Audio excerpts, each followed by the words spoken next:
Hi, good morning, student. So, for today, our Science Year 1, we will learn about the use of human senses.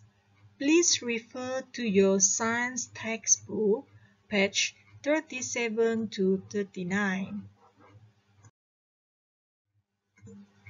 The use of human senses. Kalau dalam bahasa Melayunya adalah kegunaan deria manusia. There is a power failure. Linda is unable to see in the dark. Linda, ini adalah Linda dan sekarang ini rumah dia sedang berada dalam keadaan yang gelap. Tidak ada tenaga elektrik. Jadi, Linda tidak dapat melihat semasa di dalam keadaan gelap. Bagaimanapun, dia masih boleh lagi menggunakan deria sentuh untuk mencari lampu suluh. Okay, nevertheless, she can still use her sense of touch to look for a torch. Dia nak cari lampu suluh supaya dia dapat melihat. Okay. Why doesn't Linda use other senses to look for the torch? Mengapa Linda tidak menggunakan deria lain selain daripada deria sentuh tadi untuk mencari lampu suluh? Because the torch doesn't have smell, sound and taste.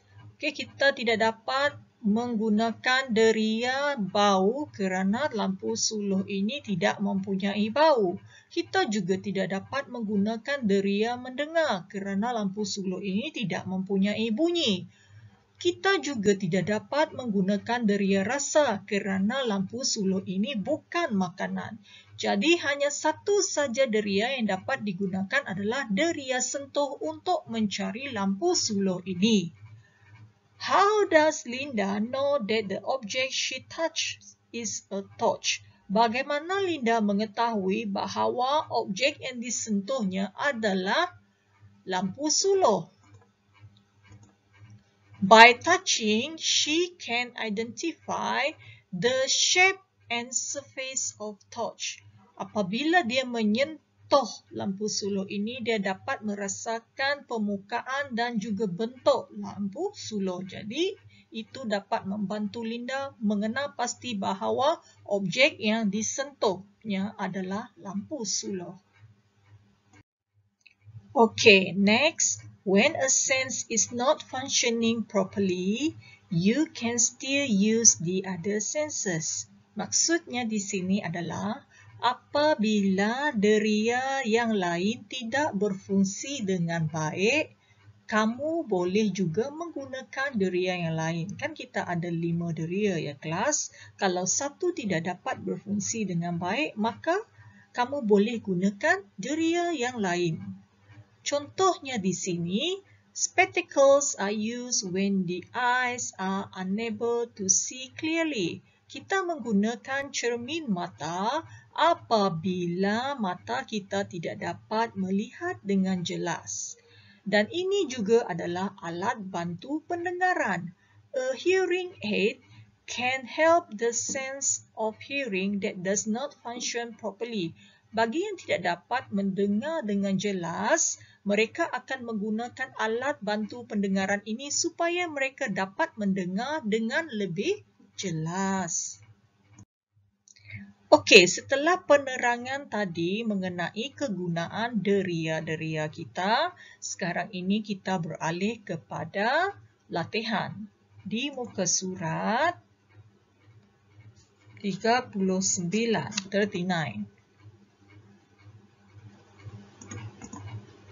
Okay, number 1.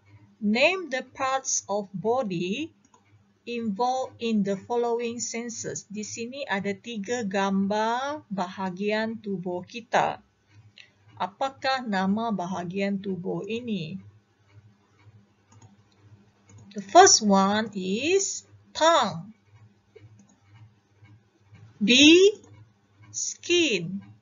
And C, ear. State the human senses. Number 2, ya. Now we go to number 2. State the human senses. Sense of taste, tongue for sense of taste, sense of touch, skin, sense of hearing, ear. So 3 senses. Number 3, classify the following objects based on their smell. Complete your answers in a classification table. Maksudnya di sini, kelaskan 4 objek ini berdasarkan baunya. Lengkapkan jawapan kamu dalam bentuk peta minda. Okey, cikgu akan tunjukkan contoh ya. Okey, macam ni. Kita klasifikasikan kepada 2 kumpulan, bad smell and fragrant. Bad smell tadi ada 2, fragrant ada 2, nanti masukkan di sini. Okey? Tuliskan mengikut kumpulan yang betul. And number 4, what are the senses that can help you in the dark? Apakah deria yang boleh membantu kamu semasa dalam kegelapan? Sense of touch, deria sentuh, sense of hearing, deria mendengar, and sense of smell, deria bau. Okay, now we go to the HOTS. Okay, it's blur. I can't read the text. Ianya kabur. Saya tidak dapat membaca petikan.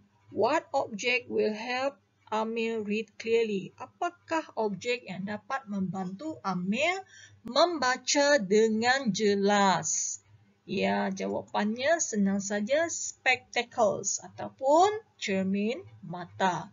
Teacher nak kamu nanti salin latihan ini dalam buku latihan.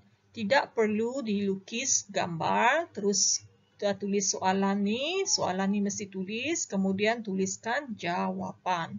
Okay, semoga berjaya. Good luck students and thank you.